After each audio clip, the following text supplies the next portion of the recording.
Hello, everyone, and welcome into another episode of Morgan's Pop Talks, breaking down the latest in reality TV and pop culture. We have so much to discuss today. The first 3 episodes of the Traitors dropped.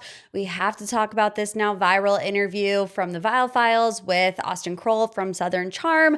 But first things first, the top of the show rant. If you guys were following along this weekend on the socials, you know that I was up in Pittsburgh for Carl Radke's book tour. He is doing a multi-city book tour for his new memoir, Cake Eater, which, let me say, I got the opportunity to read early last year before it came out around Thanksgiving. I got an advanced copy. And, you know, I've read a handful of reality TV memoirs. It's part of the job. And not that any of them are bad, but like a lot of them are just kind of fluff, you know, how they got on reality TV, what their life was like before that. You know, maybe little tidbits of information that we didn't know about big storylines. But Carl Radke's book is the best like reality TV memoir that I have read. It's incredibly deep. It's incredibly vulnerable and personal. And it you know, chronicles everything that we know about Carl, but it goes way deeper. And I think, you know, the message that I just walked away from it with is, even though we've been watching these people on TV for 10 years, like, we think we know them, we don't, because we know that Carl has a deep story, you know, with his addiction issues, family dynamic, you know, being on reality TV, finding sobriety, going through a very public breakup. You know, there's just a lot more to Carl than meets the eye. So I went to Pittsburgh this weekend for one of his book signings, and then I also got to interview him for the podcast. And let me tell you, it is a good interview. I'm not just tooting my own horn. I am a little bit, but that's going to come out closer to the Summer House premiere, so I cannot wait for you guys to hear that. While I'm talking about things that I have done, I do want to give myself a little shameless plug because I am going to be posting more to YouTube lately. Full episodes of MPT will now be under my personal channel. So if you want to watch the full podcast episodes, they will be up on my YouTube channel. You can search Morgan P Talks. You can search Morgan Page. I'm also going to be posting some longer form content on there, as well as my shorts and reels that I post on the social media channel. So shameless plug, if you're a big YouTuber, make sure you check it out there. You will not be able to watch the YouTube on its original channel because, I mean, I guess I could just tell you I've gone fully independent. That was a decision that I made at the beginning of this year. And, you know, I have lots of love for everybody that has helped me get to this point. I just feel like, you know, in 2026, I have a lot that I want to do. I want to branch out. I want to really start churning some things out for you guys. And that includes on the Patreon, which I have a Patreon announcement that I'm not ready to disclose just yet, but it is coming soon. So yeah, if you guys want to support me in that journey, like I said, go check me out on YouTube at Morgan P Talks, and you can watch the podcast there. Let's go ahead and get into the pop 3. We have to start with Nick and Natalie's Austen Kroll interview on the Vile Files. So in case you missed it, in case you didn't see it, Austen Kroll was a guest on the Vile Files last week, and the interview very quickly went viral for all of the wrong reasons. Very quickly into the interview, I want to say like 10 minutes, Natalie very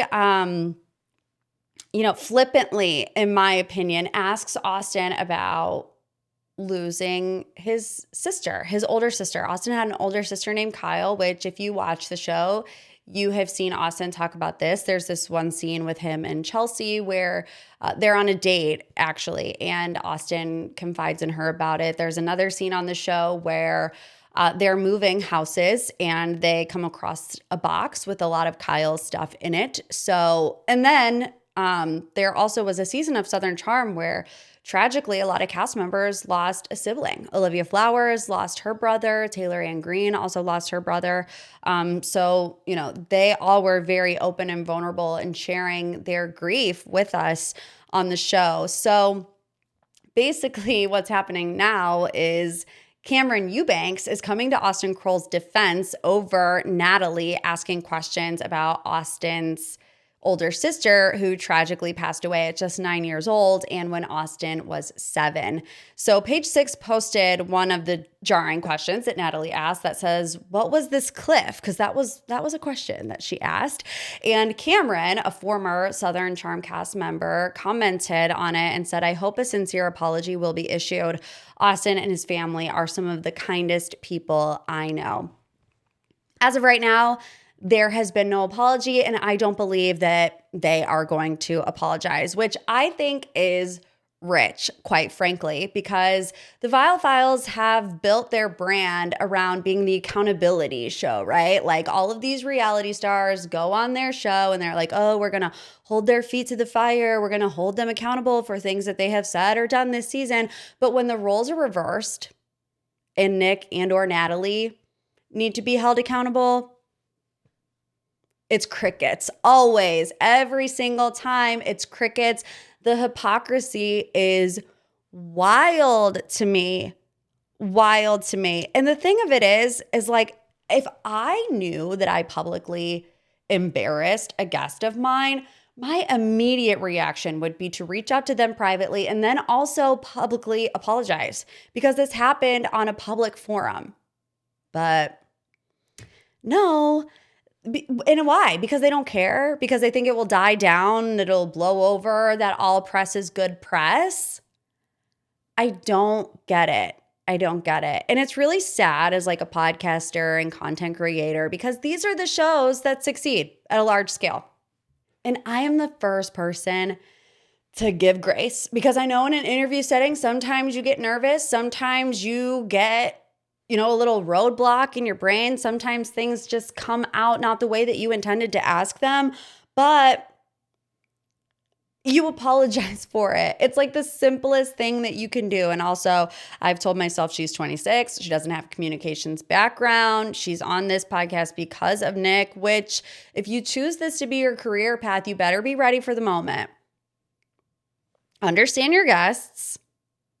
And that's what a lot of people are saying. It's like, well, Nick and Natalie got thrusted into the Bravo commentary. And it's like, since when do we need Nick Viall talking about the Real Housewives of Salt Lake City? Like, we don't need it.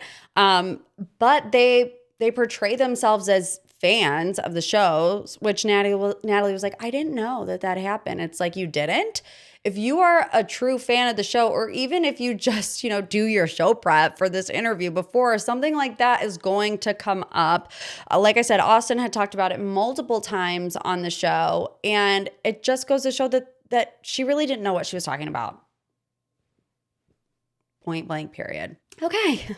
Wasn't that a nice way to start the show? Let's talk about the Beckham family feud because the family drama that is going on between Victoria Beckham, Brooklyn Beckham, Nicola Peltz, it's only getting worse. And I have done deep dives about this topic in the past, but, things aren't so subtle anymore because Nicola Peltz, who's married to Brooklyn Beckham, just did a really public breakup, on social media by deleting every single Instagram post that was connected to the Beckham family, old photos, family moments, like everything. And one of the most notable deleted photos was a birthday tribute to Victoria Beckham where Nicola once wrote, "Happy birthday to my beautiful mother-in-law.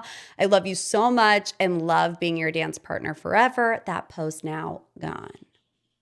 And we're in 2026, so you know exactly what that means. If you are Instagram scrubbing your feed of your family, it's because you no longer mess with said family. And this is where it gets even messier. According to reports, Brooklyn Beckham has allegedly asked his parents, David and Victoria, to only communicate with him through attorneys and to stop making any public comments about the situation. Sources say tensions are extremely high. There's been no contact, and there doesn't appear to be any effort towards reconciliation right now. Which it's like, I'm not a mom, but I'm hoping one day that I am one. If I ever got to the place with my son where he is like, talk to my lawyer, I would do something to where he would need a lawyer. You know what I'm saying? You know what I'm saying? And you might be asking me, well, Morgan, where does this all stem from? Well, it's kind of been going on for a really long time, but it all stems from the wedding, from Brooklyn and Nicola's wedding, where allegedly Victoria ruined it. And it's like, you mean to tell me that David Beckham and Victoria Beckham, who are slow dancing to Islands in the Stream in their kitchen, ruined their son's wedding? I don't know, but let me take you back to the story. So this is via page 6. Victoria allegedly hijacked their romantic first dance. So one source says Mark Anthony was the guest performer, and he invited the most beautiful woman in the room tonight, Victoria Beckham, to the stage, not the bride, leaving Nicola shocked and in tears, saying it wasn't appropriate. But a second source told Page 6 that that's not exactly how it went down. The insider who was at the wedding said this: they had their first dance and a second, as is evidenced, and then Nicola had the traditional dance with her father. Much later in the evening, when Mark Anthony performed, lots of people got up to dance. And yes, finally then, Brooklyn and Victoria Beckham had a dance, as did David and his daughter. Everyone is mystified why that would have upset Nicola. So I don't know. They also weren't at David Beckham's 50th birthday party, which tells you everything you need to know about the state of their current relationship. Okay, last but certainly not least, this was a bombshell last week. Alan Jackson is no longer representing Nick Reiner. This is crazy. So defense attorney Alan Jackson is speaking out after abruptly withdrawing from Nick Reiner's case on the very same day that he was set to be arraigned for allegedly murdering his parents, Rob and Michelle Reiner. So last week, Alan Jackson waltzes out to do a press conference, and he has passion in his bones. He's very emphatically speaking about the situation, which kind of unfolded in a weird way. He says, I'm no longer representing Nick Reiner. I'm not allowed to say why I'm no longer representing Nick Reiner. I want to make sure that he is in the best hands possible. And there's been a lot printed in the press ever since this happened in mid-December. And he says the media has ran with different narratives with no sound proof. And he says quite emphatically, Nick Reiner is not guilty of murder. Print that, is what he said. And of course, everybody's immediate reaction to why Alan Jackson would withdraw from the case is because of money, right? Nick Reiner now has a public defender, and people were speculating that Nick was using his deceased parents' money to pay for this high-power defense attorney, Alan Jackson. And if the money ran out, there would be no way for Alan to represent Nick. Well, Alan was on Hot Mic with Billy Bush, and he kind of shut down that question, that line of questioning about the decision. He said, that's a confidential communication between a lot of folks that I'm not willing to disclose. But when Billy Bush suggested that money could have played a role, Alan Jackson was very visibly defensive, saying, you can't say that something happened with the retainer because I've never said that. He went on to clarify that while something did happen behind the scenes, he did not want speculation filling the blanks. He said, obviously, something happened with my ability and my team's ability to continue the representation, but I don't want you, your audience, or anybody else to start speculating as to what that might be. I have not said a word about it. Wishful thinking, Alan Jackson. I mean, you can't have this presser where you're scolding the media for the narratives that they're running with, saying Nick Reiner is not guilty, print that, and I'm withdrawing, but I can't tell you why, and you're not allowed to question it. What? Like, you know that's never going to happen, ever. It's like kind of weird, honestly. So the bottom line, Alan Jackson is acknowledging that there was a breakdown in the representation, but firmly refusing to say why and strongly pushing back on any assumptions about money being involved. Other than that, on the Nick Reiner case, now I did see some reporting done by TMZ after this press conference that sources have been telling Harvey Levin that there was a change, allegedly, in Nick Reiner's medication a month before this incident happened, and that the medication made him lose his mind. I obviously don't know if that's true or not. That is just that's the line of thinking that TMZ is going down now that Alan Jackson is no longer on the case. All right, let's move into the deep dive. The Traitors is back, and we are going to talk about all of the biggest moments from episode 1 to episode 3. And doesn't it just feel so good? Like, it has been a long time since a TV show has captured my heart in the way that the Traitors have. I really just wish that they would release 3 episodes every single week. I can't get enough of it. I can't watch it fast enough. I know when I get to 1 episode a week, I'm going to be like fiending for more. It's just, and I'm like, what about it makes it so special? And I think, one, the casting is incredible. I think that I like the twists and turns that are coming out of season 4. I know a lot of people didn't like it. We're going to talk about the secret traitor of it all. But honestly, I just feel so giddy watching the show, and it makes me so happy. So the very first twist is that the first traitor is chosen in front of everybody. And I know we know who it is now, but for the time being, right now, we're just going to pretend like it's not until we get to it later in the episode. But Alan is calling everybody up, showing a card, and you have to keep a straight face, keep a poker face. And I don't know about you, but I was like analyzing oh, did they twitch their lip? And it's like, looking back at it now, the way this person reacted, they were like, oh yeah. Whenever Alan showed the card, it's pretty obvious who it is now. But I personally loved this twist. I loved playing along at home. I know it didn't last very long, but it was something different. And I do feel like that was a talking point coming out of season 3. People were talking online about, oh, I wish that we wouldn't know sometimes who the traitors were so we could try to figure it out for ourselves. I don't think it's like, I do think it was supposed to last a little bit longer, or I think it was meant to last a little bit longer. I don't know that you could go the entire season. Obviously, they were going to reveal it based on where they left the last episode, but I enjoyed it. And I wouldn't be mad if they did it every season. How are the traitors chosen? It's actually a very involved process that starts with a personality test. So during an interview with Variety, one of the show's executive producers, Mike Cotton, said this: all of the contestants that take part in our show, we've done a personality test on them. We see attributes that might make someone a good liar or particularly deceptive. And then added that Alan's chats with each cast member has a really big bearing on the final decisions. So you've seen the clips where Alan is sitting down with one of the cast members. There's a big pot of gold in front of them, and he's essentially conducting a job interview. So if you say in that moment, I don't know if I could be a traitor like Mark Ballas did, you're probably not going to be chosen as a traitor. But if you're someone like Candiace, who very openly would welcome being a traitor, that sits in the back of Alan's mind, as well as these producers who have already done this personality test on them. Alan is very involved in the decision-making process, and when he picks them at the round table, it goes on for quite some time, 40 minutes, he said. They're all blindfolded. He also says he touches everybody's shoulder on camera. So he says, so I've got it clean for everybody to have just been touched just in case.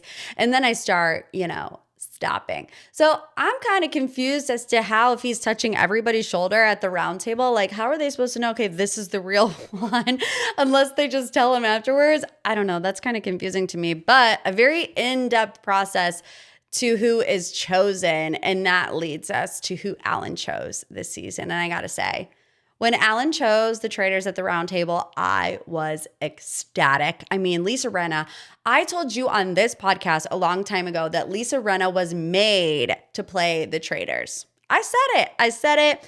I clipped it, and I can't find the clip. Unfortunately, I didn't post it. I'm like really kicking myself about that one. But I'm surprised that none of the faithfuls have mentioned her yet, because I feel like she so perfectly fits the mold as to who a traitor would be. I feel like this week's episode, we might get some people throwing out Lisa Rinna's name just based on the episode teaser that we saw, and 5 housewives. People have to be suspicious that at least one of them is a traitor. Now, do people think that 2 of them are traitors? I don't know, but I do think that Lisa Rinna fits the bill, and so does Candiace. I mean, when you look at Candiace as a Housewives fan, you're like, oh, there is just no shadow of a doubt that she could pull off being a traitor. And I know right now people's critique about Candiace is that she's being too vocal too soon, not only at the round table, but inside conversations with everybody else. But that's just Candiace. I mean, it actually would be weird if Candiace wasn't so vocal and wasn't leading the charge at times. Like, anybody that knows her from that show would be like, Candiace is not acting like herself, because we know Candiace is always talking. So she's acting like herself. I think that's her strategy. And I think if it was any different, she would actually be in trouble.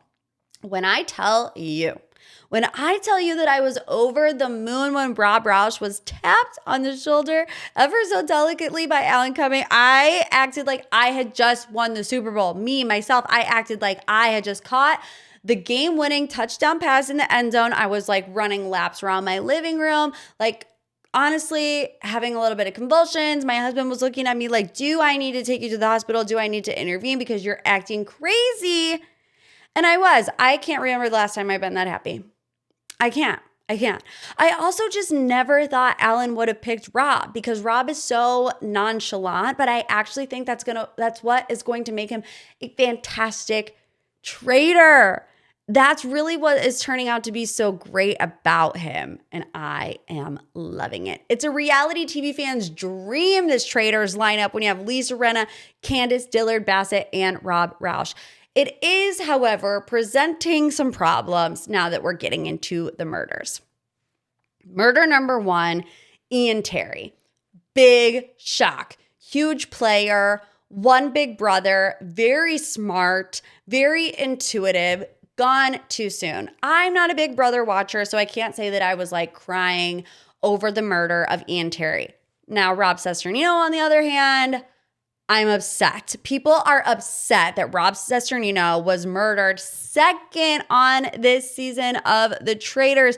Survivor fans are gutted. Rob was gutted. I mean, did you see the tears welling up in his eyes as he was reading his murder letter? And, I have been watching some of his interviews. He knew that there was a murder in plain sight happening, but he's like, I don't understand how they got me. Like, I didn't participate in the conga line, and they don't tell you. He said, so this whole entire time, until watching it back with the rest of you guys, I did not know how the murder in plain sight went down. And he's also being very open and honest about, kind of the letdown that is getting eliminated from these shows early on, especially someone like Rob, who we haven't seen on TV in a long time. He's not doing Survivor 50. You build up this hype in your head for what your time on the Traitors is going to be, especially someone like Rob, who is so smart, who is such a gamer, who really, if he was a traitor, could have probably made it very, very far. And, he's hyping himself up before going to film the show, and then he gets voted out second. It's like soul crushing, I can imagine. And I feel like a lot of people have that experience and they really don't talk about it. You get cast on the Traitors, you think, oh, this is going to be the time of my life. I'm going to get so many opportunities after this because of how long I'm going to be on the show. And then you go first. And it's just tragic. It is tragic. Okay, now let's I was going to talk about the short list, but maybe I'll just say this. The short lists, from the Secret Traitor giving 4 options, not my favorite component of the twist. I don't really like that they only have 4 people to choose to murder. I do feel like they should have put a gamer in the Secret Traitor spot, because that would have balanced the scales a little bit, which I feel like is starting to get lopsided. But we do get that every year. Everybody that is big gamers fan, Survivor, Big Brother, what have you, they're all like, oh, we can't believe it. But it also has happened in the past with like Housewives, where Housewives fans couldn't believe that Dorinda was gone first. It happens. But I don't really love the short list twist. Banishments, Portia, I knew it. I'm actually like doing this Traitors pool where every week where me and my friends are telling, okay, who do you think is going to get murdered? Who do you think is going to get banished? I knew Portia and her loose lips would get her in trouble, right? 265 days in a year, thinking the Underground Railroad was a legit railroad underground. Housewives fans, we know Portia, and we know that sometimes things just come out of her mouth that aren't entirely true. And that got her in trouble. I also just knew that the optics of having 5 housewives was not going to be good for them and that they would probably target one of them. Let me tell you, when Donna Kelce got banished, I was fuming. I was furious because I believed her. I did not think that she was the secret traitor, and I was yelling at my TV, quit picking on Mama Kelce. Let her live. She's starstruck. She doesn't have any allies. Why are you coming for her? I was mad. And then when Mama Kelce revealed that she was a traitor, floored. And I mean, I guess that just goes to show you that I would be terrible at the game because everybody online is like, oh, it's so obvious that it was Donna Kelce. I didn't know. I was very trusting with Mama Kelce. Although it was thrilling to see Mama Kelce in that red cloak. She wore it well, didn't she? She looked good in that red cloak. It just fit her so nicely. She was writing the short list. But I also do think if you're going to go the route of picking Donna as some sort of traitor, whether or not it was the secret traitor or one of the 3 in the turret, she needed to be one of the 3 in the turret because she needed an ally. She didn't have any connections. She didn't come from Bravo or Survivor or Big Brother. So she was really like a fish out of water when it came to having somebody, anybody that she could lean on. If she was a traitor that met in the turret, she needed a Lisa Rinna or a Candiace or a Rob to kind of cling on to so that they could protect her. But I was so sad. Even knowing that she is a traitor, I want her back. I want her back. So coming into this week's episode, there are 4 people on the chopping block. It's Caroline, Eric, Kristen, and Ron. They won't murder Ron because everybody is suspicious because he kind of turned the tide onto Portia at the first round table. So he's going to stay because people think that he's a traitor. I do think, I think there are arguments to be made both for Caroline and for Eric.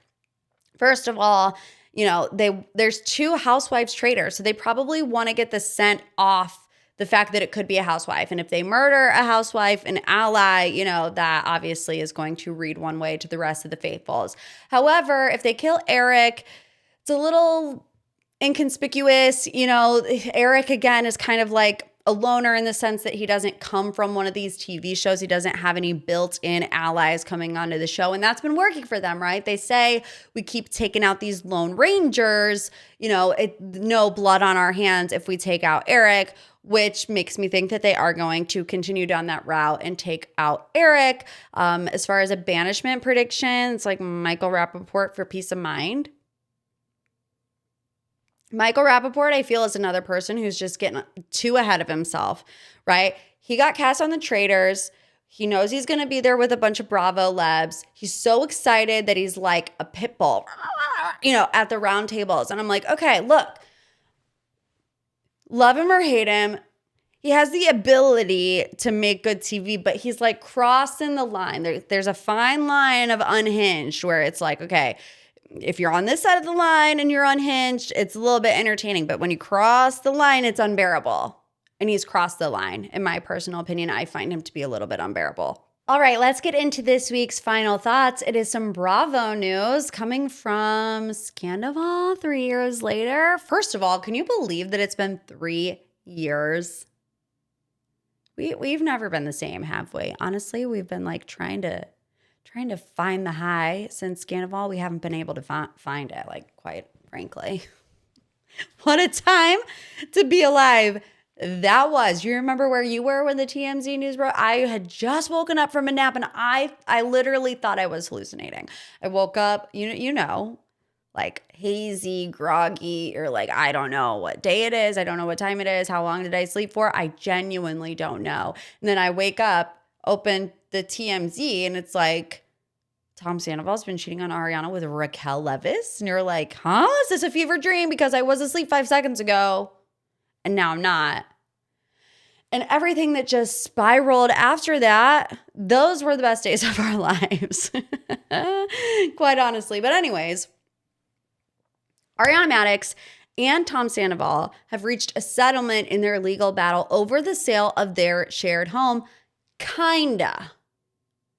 There is a but attached to that sentence. So, according to Us Weekly, Ariana and Tom finalized a conditional settlement earlier this week on January 13th, requiring the completion of specific terms within 30 days. We don't know what those terms are. Tight-lipped. But a final status conference is set for February 5th. And if Sandoval fails to meet the terms, the case will go to trial on February 17th. So it's like you got to hope and pray for their sake that Tom Sandoval will get his stuff together and will do all of this stuff that he's supposed to do within 30 days. But it's like you feel deep down that's not going to happen. It's like history will repeat itself and it's not going to happen. And they're going to have to end up going to court over this. Obviously, this dispute dates way back 2023. Following the affair, they bought the home together in 2019 for $2 million. And it was a major sticking point where, Ariana was staying in the house and some of the castmates, a la Sheena and Lala, were like, we don't understand why. We don't understand. And you don't have to understand why. That still just really riles me up, doesn't it? It's like, okay, Lala, just because you moved out of Randall's apartment immediately doesn't mean that Ariana wants to give up this $2 million asset that she has, right? But at the time, you also remember when Tom Sandoval was on the Howie Mandel podcast and what a fever dream that was? This is what Tom Sandoval said at that time. I don't have a lot of friends I can stay with right now. I kind of run the house. I handle the gardening and the housekeeping. My assistant comes and cleans and stocks everything. I basically run everything in the house as if that is just automatic. Oh, you do the gardening? That means you get to keep this $2 million asset and Ariana is just going to go hit the road. Like, no. Ariana defended it, telling Sheena on Shenanigans, I have never been someone who came from money. I know how quickly that goes away. I sleep a lot easier at night, not giving a bleep about when he's coming through the door. I sleep with my door locked just in case. She filed a lawsuit in January of 2024 to force the sale of the property and has since purchased a $1.6 million home in Los Angeles, while Tom has discussed his plans to sell the house and move in with his girlfriend, Victoria Lee Robinson, who I guess are still together. 3 years? 3 years, but honestly, I'm proud of Ariana for standing strong, holding her ground, not caving in the way that some other people wanted her to. Because, no, it's like you're not going to sit there and ruin my life. Although we would argue now that that whole Scandoval situation made Ariana's life better in hindsight. But I would be like, you're not going to sit here and ruin my entire life and then walk away with my house. Nope. Team Ariana on that one. All right, you guys, thanks again for tuning into this week's episode of MPT. If you want more Bravo, Nene Leakes is coming back to Bravo. Hello, we're going to talk about that on Bravo Friday, along with every other Bravo headline, the Real Housewives of Salt Lake City reunion, part 1. We're going to talk about the mess that was that cast trip to Colorado on the Real Housewives of Potomac. So if you want more Bravo news, make sure you check it out, patreon.com/Morgan's Pop Talks. Like I said, please subscribe to the YouTube channel. Do it. Be my friend. Watch this episode on YouTube. Put it on. Let it echo throughout your living room. Don't you want that? I mean, if you don't, I understand. But if none of those things interest you, could you at least leave a review? A little 5-star boop boop, a little love you like assist. It helps the show tremendously because you know I do. We'll see you next week. And as always, love you like assist.